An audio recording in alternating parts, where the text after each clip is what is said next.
Hi friends, ಎಲ್ಲರಿಗೂ ನಮಸ್ಕಾರ. ಈ ಚಳಿಗೆ ಅಥವಾ ಈ ಮಳೆಯಲ್ಲಿ ರಸಮ್ ರೈಸ್ ಇದ್ರೆ ಎಷ್ಟು ಚೆನ್ನಾಗಿರುತ್ತೆ ಅಲ್ವಾ.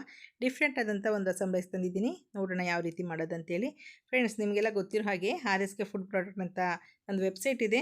ಲಿಂಕ್ನ ಡಿಸ್ಕ್ರಿಪ್ಷನ್ ಬಾಕ್ಸ್ನಲ್ಲಿ ಕೊಟ್ಟಿರ್ತೀನಿ ನೋಡಿ. ಸಿರಿಧಾನ್ಯಗಳ ಪೌಡರು, ಮಾಲ್ಟ್ ಪೌಡರು, ಹಾಗೆ ಹಾಗಲಕಾಯಿ ಚಟ್ನಿ ಪುಡಿ, ಕರ್ಬೇವಿನ ಸೊಪ್ಪಿನ ಚಟ್ನಿ ಪುಡಿ, ನುಗ್ಗೆ ಸೊಪ್ಪಿನ ಚಟ್ನಿ ಪುಡಿ, ಹಾಗೆ free mix rasam powder, puliyogare powder ಎಲ್ಲ ಸಿಗುತ್ತೆ. ಬೇಕಾದಲ್ಲಿ ನೀವು ಆರ್ಡ್ರ್ ಮಾಡ್ಕೊಳ್ಬಹುದು.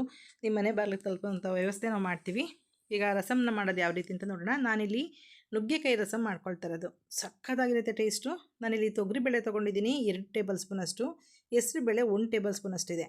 ನೀವು ಒಂದೇ ಬೇಳೆ ಹಾಕ್ಕೊಂಡು ಮಾಡಬಹುದು, ಅಥವಾ ಬೇಳೆ ಇಲ್ಲದೆ ಬರೀ ಟೊಮೊಟೊನ ಬೇಯಿಸಿ ಕೂಡ ಮಾಡಬಹುದು. ಯಾವ ರೀತಿ ಆದರೂ ಮಾಡ್ಕೊಳ್ಳಿ. ಬೇಳೆ ಹಾಕಿ ಮಾಡೋದ್ರಿಂದ ರುಚಿನೂ ಅದ್ಭುತವಾಗಿರುತ್ತೆ. ಸ್ವಲ್ಪ ಸಾಂಬಾರು ರಸಮ್ ಕೂಡ ಜಾಸ್ತಿ ಆಗುತ್ತೆ. ನಾನಿಲ್ಲಿ 3 ಟೊಮೊಟೊನ ತೊಗೊಂಡಿದ್ದೀನಿ. ಎಳೆ ನುಗ್ಗೆಕಾಯಿ 2 ಇತ್ತು ನೋಡಿ. ನಾರಿಗೆರೆ ಏನೂ ತೆಗೆಯೋದು ಅವಶ್ಯಕತೆ ಇಲ್ಲ, ಜಸ್ಟ್ ಸ್ಮ್ಯಾಶ್ ಆಗಿಬಿಡುತ್ತೆ ಹಾಗೆ ಬೇಳೆ ಜೊತೆಗೆ. ಇದು 2 ನುಗ್ಗೆಕಾಯಿ ಇತ್ತು, ಎಳೆದಂದರೆ ಎಳೆದು, ಅದನ್ನು ಕೂಡ ಇಲ್ಲಿ ಹಾಕ್ಕೊಂಡಿದ್ದೀನಿ. ಹಾಗೆ ಇದು ಸ್ವಲ್ಪ ಬಲ್ತಿರೋಂಥ ನುಗ್ಗೆಕಾಯಿ.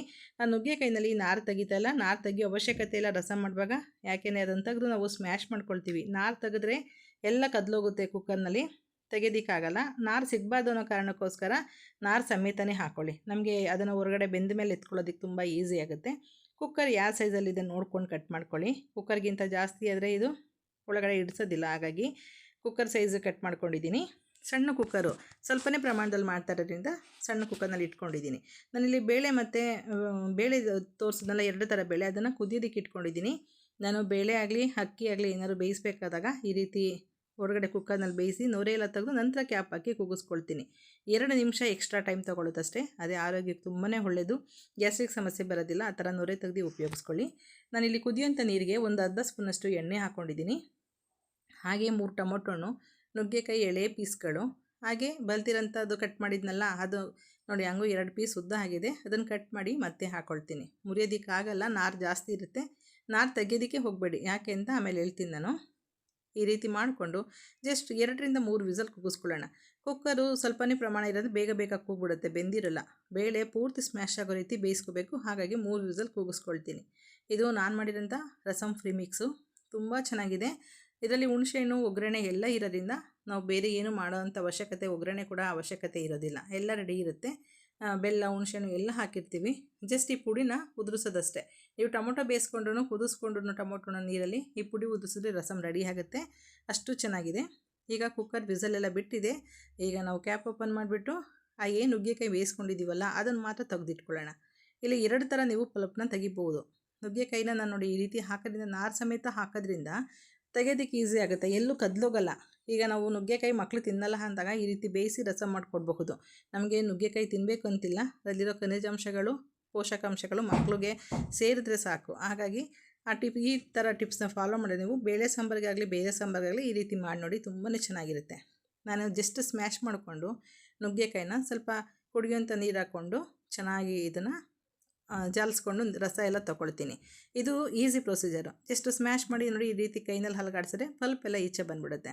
ಇಲ್ಲಾಂದರೆ ದಪ್ಪ ನುಗ್ಗೆಕಾಯಿ, ಇನ್ನೂ ಬಲ್ತಿರೋ ನುಗ್ಗೆಕಾಯಿ ಆದರೆ ಒಂದು ನುಗ್ಗೆಕಾಯಿನ ಪೀಸ್ ಮಾಡಿದ ತಕ್ಷಣ 3 ಹೋಳಾಗುತ್ತೆ.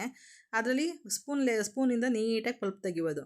ಆ ಥರನಾದರೂ ಮಾಡಿ. ಇದು ತುಂಬ ಚೆನ್ನಾಗಿ 3 ವಿಸಲ್ ಬೆಂದೋಗಿರೋದ್ರಿಂದ ಸ್ಮ್ಯಾಶ್ ಮಾಡಿದ ತಕ್ಷಣ ರಸ ಎಲ್ಲ ಬಿಟ್ಬಿಡ್ತು.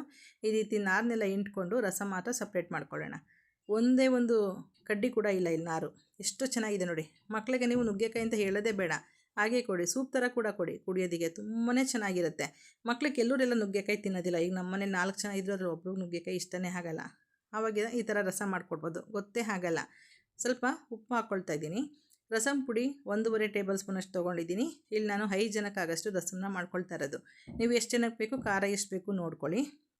ಇದು ಮೀಡಿಯಮ್ ಖಾರ ಇರುತ್ತೆ. ನಿಮಗೆ ಇನ್ನೂ ಖಾರ ಬೇಕಾದಲ್ಲಿ 1-2 ಹಸಿಮೆಣಸಿನಕಾಯಿನ ಉದ್ದುದ್ದ ಸೀಳಿ ಕೂಡ ಹಾಕ್ಕೊಳ್ಬಹುದು.